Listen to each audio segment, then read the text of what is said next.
Здравейте! Вие сте с DIRBG Test Drive, а днес ще ви представим новата Kia Sportage.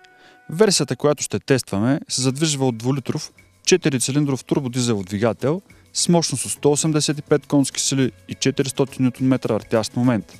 Нека видим какво може корейският кросовър. Четвъртото поколение на Kia Sportage идва с изцяло нов дизайн и подобрена аеродинамика. Най-отличителните черти в стила на автомобила са големите извити назад фарове, кубичните LED светлини за мъгла, радиаторната решетка тип тигров нос, монтираният на покрива заден спойлер и красивите 19-цолови LED джанти. Автомобилът има меко окачване, което е значителен бонус, имайки предвид нашите пътни условия. Салонът е доста комфортен, като седалките са тапицирани с перфорирана кожа и прилагат доста добра опора за кръста. Инфотеймент системата е снабдена с 8-инчов сензорен дисплей, от който имате достъп до задната камера и навигацията. Новата Kia Sportage предлага опцията и за панорамен покрив, а багажникът има доста приличен обем от 491 литра. При спуснати седалки обаче имате на разположение 1480 литра.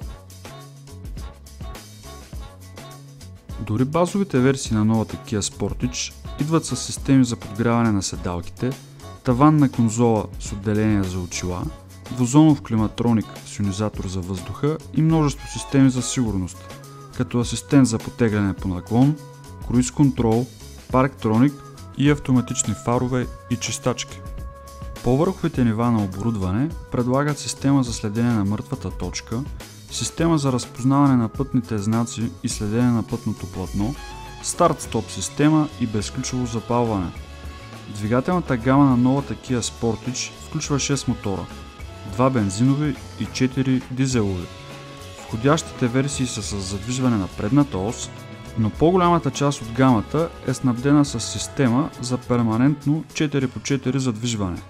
Версията, която тестваме, е доста пъргава, а въртящият момент от 400 Нм и 185 конски сили определено се усещат и правят колата доста динамична. Автомобилът ускорява от 0 до 100 км в час за 9,5 секунди, което е един доста добър резултат за компактен кросовър. Тъй като се опитахме да достигнем до предела на възможностите на корейския SUV, средният разход на гориво бе около 9 литра на 100 км.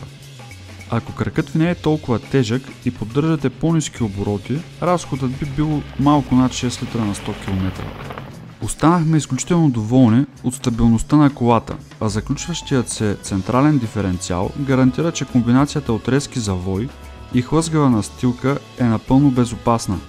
Пътният просвет е около 20 см и колата отговаря достойно на предизвикателствата на грубия офроуд терен.